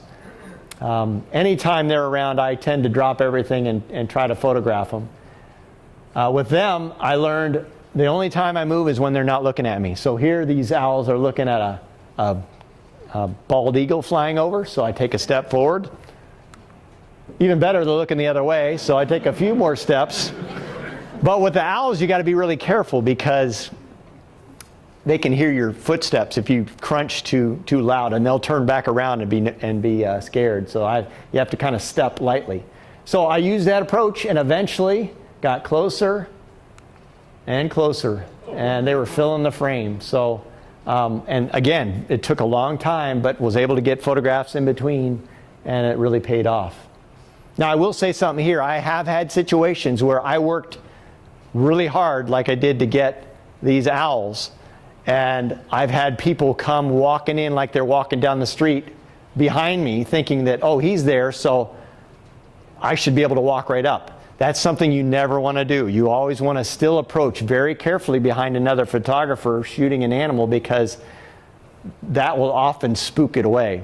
And so anytime I see someone photographing something like this, I think twice about actually coming up behind them, because I don't want to mess up their situation. They obviously got there first, but if I do, I'll do it very carefully. And you're not zoomed in there. You're close to get them in, or is that with the telephoto? Well, that's with the telephoto. I mean, at this time I didn't have the 600, so I was shooting with the 400, but I probably had my 1.4 teleconverter on it, so it was probably a 560 at that point. A lot of times I'll set up in areas that have lots of birds and just sit still with my tripod. Marshes are great places for that, getting shots of red-winged blackbirds, marsh wrens singing. A lot of times activity kind of comes and goes. This common yellowthroat singing must have had a nest somewhere nearby. These cedar waxwings were sallying insects over a lagoon at my property on Whidbey Island, and I'd go down every afternoon and they'd be out there flying after insects, and they didn't seem to pay any attention to me. In fact, a few times they tried to land on my camera on the tripod. Here I'm just setting up by some fruit trees for the cedar waxwings and Bohemian waxwings as they would come and go.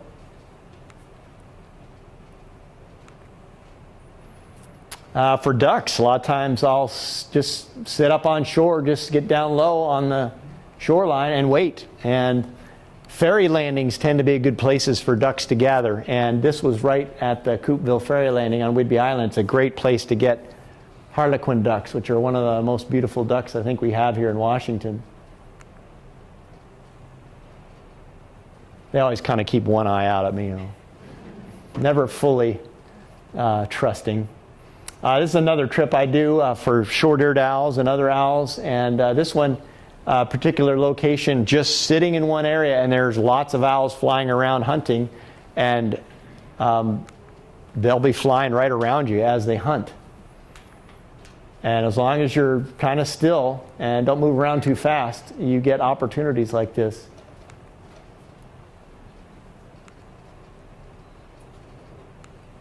One of the few owls that can be very active during the day. And sometimes you get these cool, because they have little territories they tend to hunt in, and whenever they cross boundaries with each, the neighboring territory, they get a little testy with each other. And sometimes they like to steal each other's food. Give me that. That looks really good. This is the one that caught it. This is the guy coming up trying to steal it. Doesn't look too happy. Come tumbling down. Anytime there's lots of snow on Whidbey Island, I'll find places that have food for birds, and tends to attract birds coming from everywhere. These varied thrush, a kinglet. A trick that I've found with shorebirds is if you go out looking for shorebirds as the tide is coming in, you might see the shorebirds out a ways on the water, but if you know the tide's coming in, I'll just sit down in the sand and the water will just push the shorebirds right to me. And if you set up ahead of time, those shorebirds kind of get used to you just being a lump there, and they're a lot easier. They'll kind of come to you rather than you going to them and spooking them off. So all these shots coming up were with that technique, letting the tide push the birds to me. And this is a trip I like to do in the spring when we've got the peak of the shorebird migration and on the coast.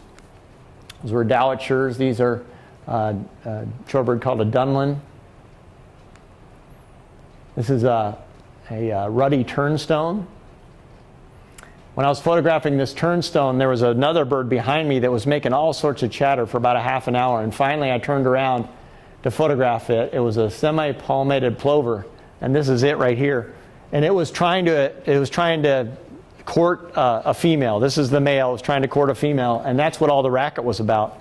So when I started taking pictures of it, he was just working like crazy, doing dances and everything, and then all of a sudden the female just took off. And I swear, I wish I had a video camera, because that poor little bird right there, it looked so dejected. It just like, I swear it did that. It kind of did the slumping shoulders somehow, and I thought, there's no way. My pictures don't really show it, but poor guy. All that work for nothing. This is a western sandpiper. Another dowitcher. So the shorebird tours I do is typically mid-April to end of May. And most of them are in Grays Harbor. That's my favorite location for the shorebirds as they come through. Got another couple spots that I really like for eagle action. And you set up and you can get some really amazing stuff sometimes, especially with eagles and herons chasing after the same fish.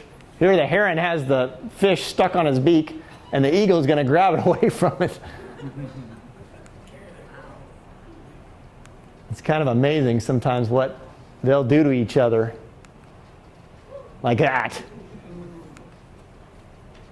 I get a kick out of this crow that thinks he's going to get something.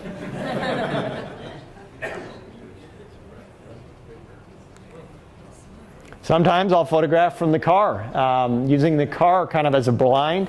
I used to use a little car or window mount, but now I use a beanbag, just a little pillowcase kind of a thing that I fill with buckwheat hulls, but you could use beans or something like that, and put it on top of the door and just nestle the camera right into it. It works really well.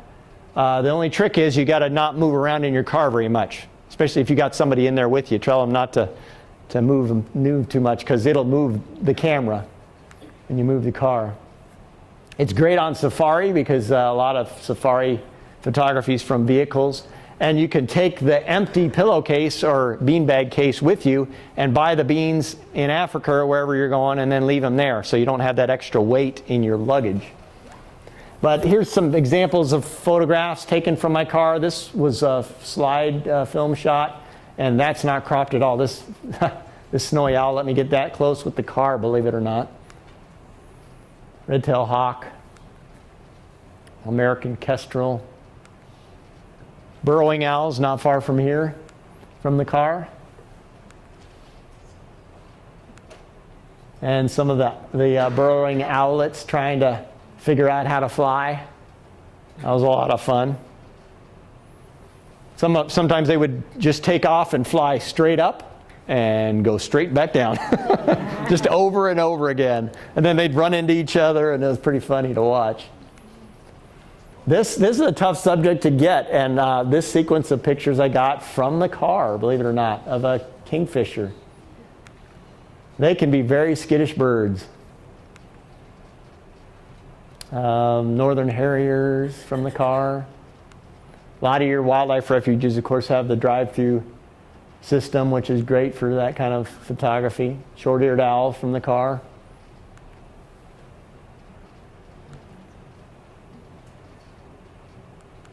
And if you get out of the car, usually these birds are gone, and that's the key, is staying in there. And also a lot of found slowly moving up with the car, not just going in really fast. One of my favorite places to drive around and photograph is the Skagit Valley. It's a really good spot for these guys, the snow geese, thousands upon thousands of them, that winter in this area, and then they summer and breed in Russia, Siberia. But can be very photogenic, especially with mountains in the background.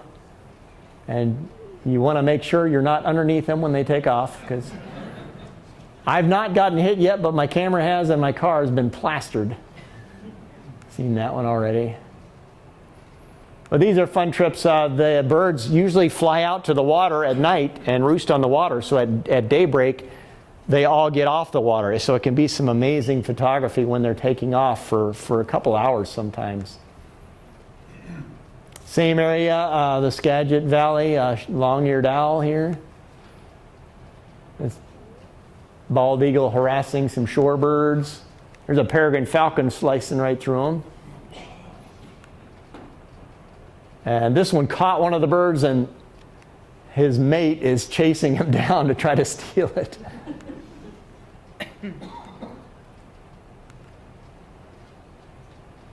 They are tough birds to photograph. They're so fast, the peregrine falcons. So that's another tour I like to do in the Skagit and Sandwich Valleys for birds of prey and swans and snow geese, November through April.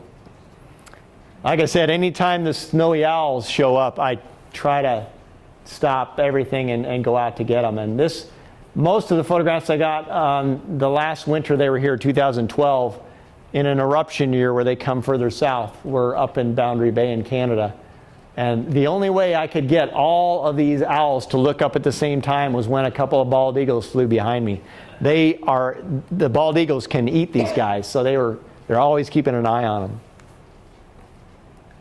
But really awesome subjects. Of those yellow eyes, and had a little bit of snow, so that helped out for some neat photo situations. You saw that one already. And there weren't too many days where the mountains were out, but it was nice to take advantage of it when there were. And this is Boundary Bay. They kind of hang out near the airport, believe it or not, not too far from the airport. They like open areas. Another good place for the snowy owls when they come down here is ocean shores. You wouldn't think so, but this Damon Point is kind of a good hangout for them a lot of times. Not always, but typically. I do like photographing from a kayak a lot. And I love photographing water birds, but a lot of them, when you walk up to them, they'll take off, even if you're careful. But I found the low profile of being in a kayak really works well. And here I've got my camera mounted on a modified tripod, but I don't use that too often. Usually I just hand hold the camera. It gives me a lot more flexibility. But what I'll do is when I see a subject, I'll paddle up and I'll put my paddles down while the kayak's still moving. And I've got foot pedals with a rudder in the back so I can steer. And I can steer while I'm taking pictures while the kayak's still moving closer to the subject. So here's some examples of photographing from the kayak. Saw that one already, but can really work well. And the nice thing is, too, you're down on a low angle for the good, more intimate views of these subjects. The long-billed curlew catching a crab. That's a slide picture. You can kind of tell the difference. The curlew's taking off.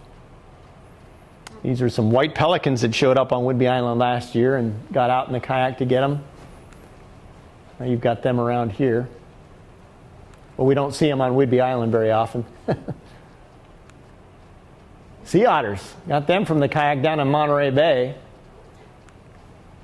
In fact, I had one sea otter that literally tried to get in the boat with me. He was messing around with my kayak, and I tried to get away from him, and then he swam right up next to me and started to lift out of the water, and I had to put my arm out, and he bit me in the arm. He was going to get in my lap, literally. Apparently, I found out that the Monterey Bay Aquarium has a program where they rescue orphaned otters, and they become habituated by people. And so I have seen other otters on the backs of other kayaks, on the back of the boat. So I learned the hard way that time. I got lucky that he didn't tip me over. Was that down in Monterey? It was in Moss Landing, which is just north of there. Yeah. There was about 24 of them that were hanging out in one area all day long in Moss Landing. This was a mom and a pup. Most of the day the pup slept on mother's belly, but occasionally it would wake up.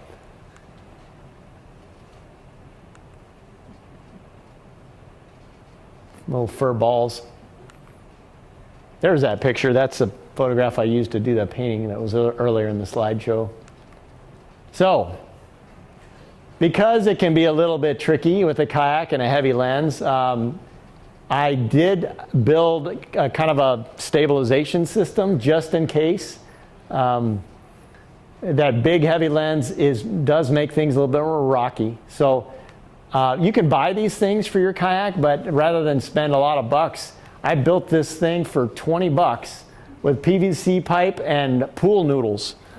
And it works really well. It looks funny, and I get a lot of weird looks, but I can stand up in the kayak, and I don't tip over.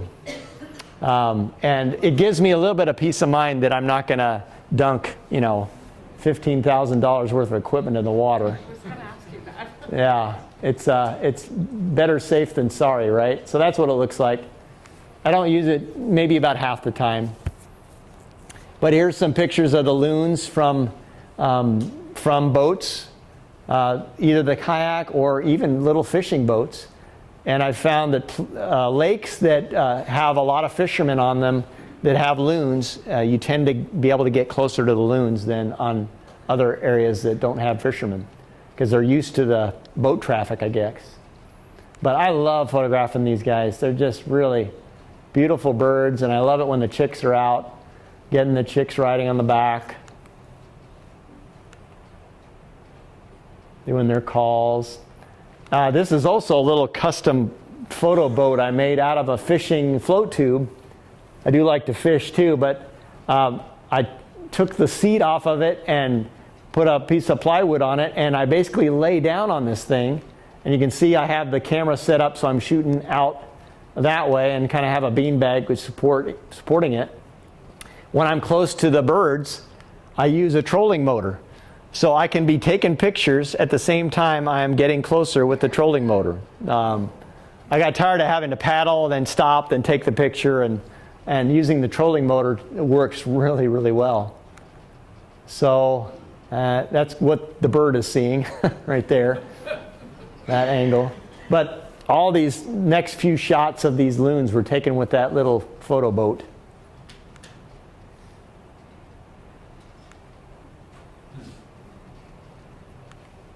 Look at the little guy. He's got him under his wing. I love that.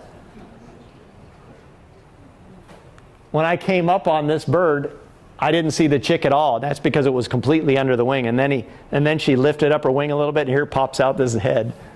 It's something else. And I got super lucky. I'm photographing those loons, and I don't know what prompted me to look up, but I look up and here's this lynx walking by on the shoreline, and got lucky. I only saw him for about a minute or a minute and a half, and I got a few shots of him. So this is another trip. This is probably one of my favorite trips, photo tours to do. This one, a 4-day adventure up in Canada for bears, eagles, and dolphins. And this is up in the Discovery Islands. It's about halfway up the inside of Vancouver Island near Desolation Sound.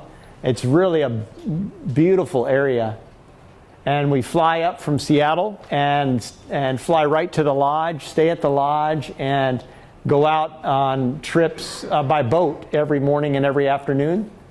And we're able to get close-up shots of the bears. They come down to the shore at low tide, and we're safe because we're in the boat. So we can get really close as they munch away and look at us. Sometimes we get cubs and stuff like that. This one's eating on mussels on the shore. And the eagle action up there is just incredible. I've been to Alaska. It's the best eagle action I've ever seen in this spot. There's this weird phenomenon where these little fish called hake get caught in the incoming tide, and they get the bends, and they float to the surface, and they're helpless. And so you can see all these fish scattered around the water, and these eagles will gather. You can sometimes have 100 eagles, 75 to 100 eagles, and it's just a feeding frenzy. It can be crazy. And talk about exciting. You're photographing an eagle in front of you, and all of a sudden an eagle comes flying behind you and grabs a fish right next to the boat. You have to have your head's got to be on a swivel a lot of times. But it's a real fun trip. And it happens every trip.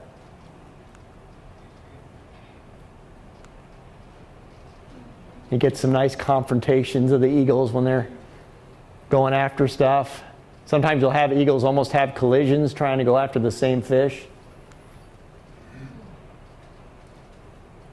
In terms of getting photographs of eagles grabbing fish or getting ready to grab fish, it's almost unparalleled.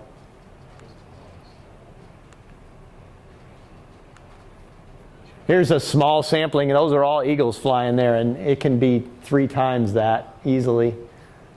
First time I saw it, I thought it was gulls circling over a bait ball, and it was eagles instead.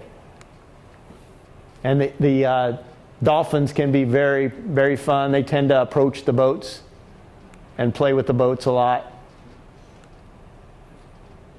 And they tend to be pretty happy little animals, pretty playful. I had one where he jumped out of the picture just even about twice that high. It was amazing how high they can get. And this is one where I definitely have to make sure the shutter speed's high enough. This is a situation where I often float my ISO and use auto ISO to make sure I'm capturing them fast enough. Last year we had an epic humpback situation up there too. We had these 2 humpbacks just start breaching like crazy. It was probably the best humpback show I've ever seen.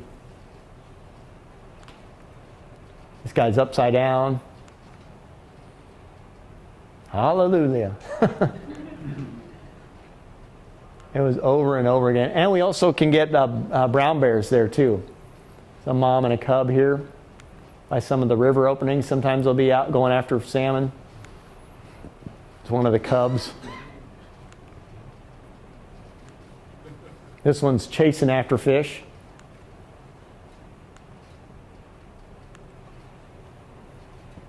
This one, I really surprised that I got froze the motion at 640. I would have normally been 1,000, but somehow it stopped it. I do like to do a lot of kayaking around the San Juans, and it's a great area for whales. But I found early on with the kayak, you only get a few shots at the whales and then they're gone. You just can't keep up with them. So most of the whale photography I do now is more from power boats and whale watching boats. But if you haven't done it, it's worth coming over and spending a few days to photograph the whales. It's one of the best places in the whole world to see orcas. And where is that again? Well, the San Juan Islands is a general area. Puget Sound and the San Juan Islands, the Strait of Juan de Fuca is where a lot of the whales hang out. They're really expanding a lot into Puget Sound, and we're seeing a lot more orcas down in the Sound than we ever have before. This is a calf that's only a week and a half old.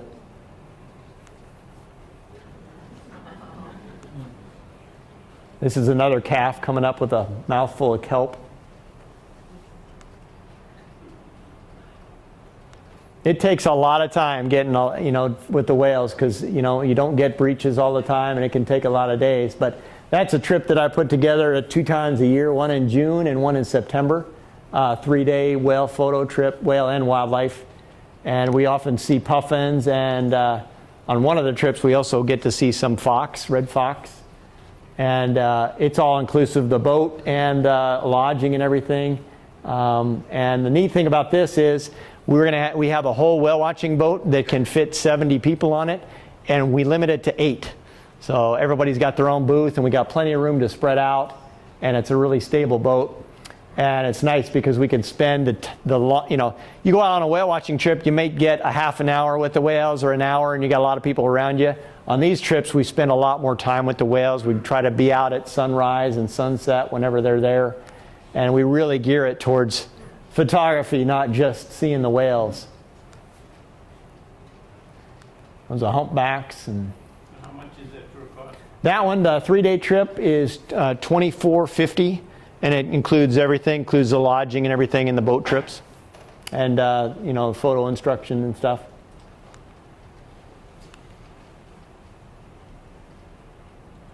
A lot of the photography I do in the summertime is whales. I do focus a lot on that. These are a couple of transient killer whales in Puget Sound. This is right in front of Seattle, believe it or not.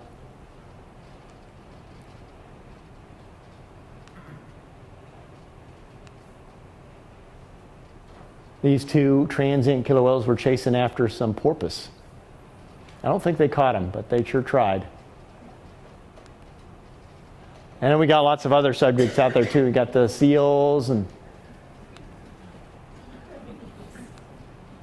puffins too. And this is another trip I do just specifically for puffins. I've got a little Boston whaler that I'll take people out on for the puffins. And it's kind of amazing, these birds, there's not many of them, but they are very approachable by boat. And you can get pretty frame-filling shots of these crazy-looking birds on these trips.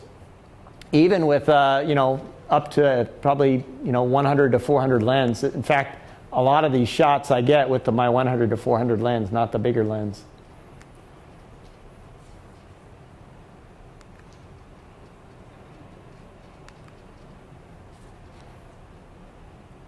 These 2 were mating, or courting each other. They would kind of touch their beaks back and forth on either side as they were coming up to each other. It's kind of funny to watch. This is a horned puffin. They're not supposed to be around here, but had one of them show up too. So those typically geared towards the puffins. I usually do anywhere from May to August, but probably peaks in July. But any of those months can be pretty good. And the places I normally go are out in the Strait of Juan de Fuca, right off of Whidbey Island. There's a couple hot spots for seeing them. You can't go on land, but you can get them on water outside of their nesting islands. And there's lots of sea lions out there too. The stellar sea lions are increasing in numbers.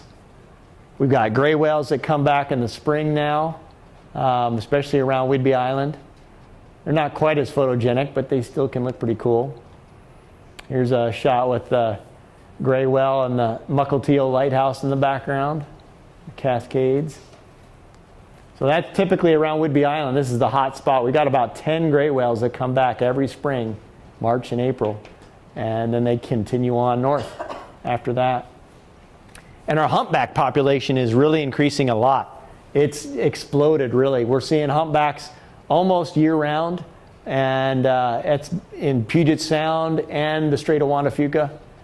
So when I first started doing whale photography 20 years ago, we hardly ever saw one of these. And now I bet someone's seeing a humpback somewhere in the Salish Sea easily every day. And I expect that trend is probably going to continue. They're just making a steady comeback to the days where you could whale them. Now, I will often use a blind for photography too. Here's what it looks like underneath the blind, and then I put the blind over me. And birds tend to come a lot closer, other animals too. I've got a framework for it, but I don't usually use it. I tend to just put it over my body. I've got a mosquito netting so that I can look out, but the birds can't see in very well. And it works so well. This kingfisher, this is a slide shot. That's why it looks a little funny, but this kingfisher landed on top of my head one morning before the light came out. Unfortunately, nobody was there to take a photograph. Sometimes I'll photograph the birds near the feeders from the blind. It's fun to try it out, you know. I try not to get them with the food in their mouths, though. I try to set up props near the feeders, and the birds will come in and land on the props first before they come down to the feeder. So, like, I don't want the orange in there, so I'll cover it up with a leaf, or better yet, get the Oreo in the tree before it comes down. So here's some more shots. A lot of these slides from the feeder, the flickers, nuthatch, black-capped chickadee, grosbeak, sparrow there. Nice western tanager. Now for hummingbirds, you don't want them really at the feeder, but what I'll do is, again, this is another slide shot. I'll take the feeder down and put some kind of a flower that they would feed on naturally right back there, and the hummingbirds will come in to that flower, and it makes for more natural shots. I did that down in Costa Rica. We had hummingbird feeders set up, and then when we were ready to photograph, we took them down and put some flowers nearby and got much more natural shots.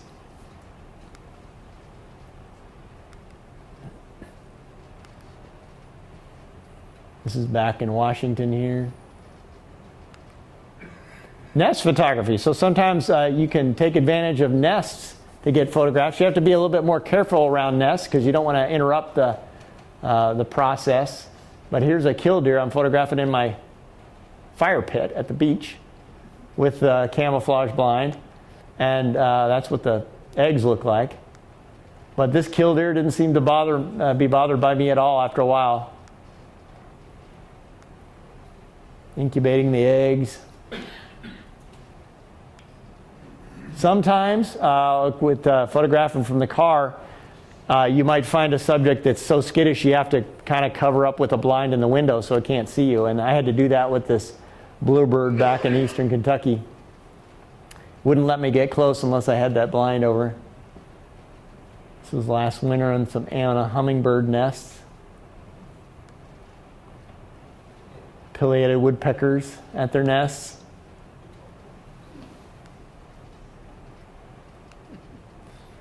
This is another trip I do for ospreys. There's a spot I like that has about a dozen osprey nests, and you can get very close to them by boat and get some really neat actions of the birds flying in with a nice backdrop, flying and feeding their young at the nest. Get them with the fish.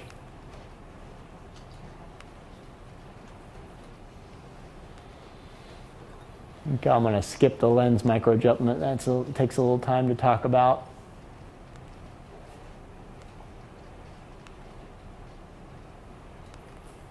Oh, so 2 things to learn here. Don't be on the other side. And the next thing is, if you see a big bird like this, a bird of prey, a heron or something like that, do the bathroom thing. Get ready, because you got a good chance you're going to get a flight shot, because they like to lighten the load before they take off. It makes sense. You watch. Well, mark my words, you watch. Next time you see some bird do that, pretty good chance it's going to fly. So the osprey trips I do, again, they're by boat, and that's May through July typically over in Puget Sound. And it's a sure bet for getting frame-filling shots. Even with a lot of my photos that I do on this are with the 90 to 200 or 70 to 200 lens. Another nest situation with the herons on Whidbey. Okay, so this something I always wanted to do, and it was combining the kayak idea with the blind. So I made it took a lot of time, but it created a floating blind. And here's the fisherman's float tube. I've got a plywood on top for support and extra flotation. Built a framework on top of that with PVC pipe. Camouflage material over that. spruced it up with some local vegetation, and voila, I've got a floating blind. Because I was always frustrated. I'd sit on the shore sometimes and sit there for hours and nothing would come by. So I just thought, if I could get over to those birds on the other side of the pond, it'd be great. So with this, you can move to them. If you move slowly enough, they don't know you're moving. It's like a floating island. So this is what it looks like on the inside. I'm laying on my belly on a thermarest pad. I've got my camera mounted to the support. That's what it looks like when I'm inside of it. And this is my buddy in a blind himself. I'm shooting from a blind, taking the picture. And these birds are asleep. They don't even know we're there. So that can be a problem too. Sometimes the birds are so used to not knowing you're there, they don't do anything. What's your propulsion? Kicking your legs? Yeah, well, I've learned that it's best not to go in water you can't touch the bottom in, because the wind can blow you across the lake.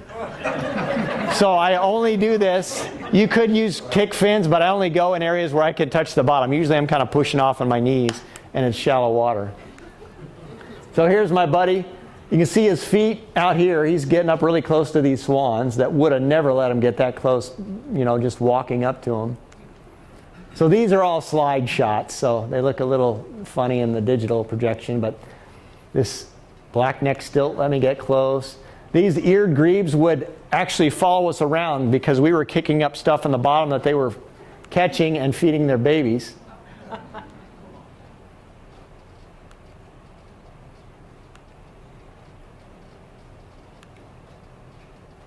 And the avocets. This avocet right here, you notice anything weird about that one? It's got a third leg there. That's the chick. This avocet got so used to me, I could pick up my blind and walk around, and it didn't bat an eye. It just would sit there. And here's the chick coming out. A little stretch there. Anyway, I think I'll probably end there. I was just going to show a few shots from India and Africa, but I showed a few in the beginning anyway. But those were pretty amazing trips. But it's probably a good time to stop there and in case anybody has questions or anything.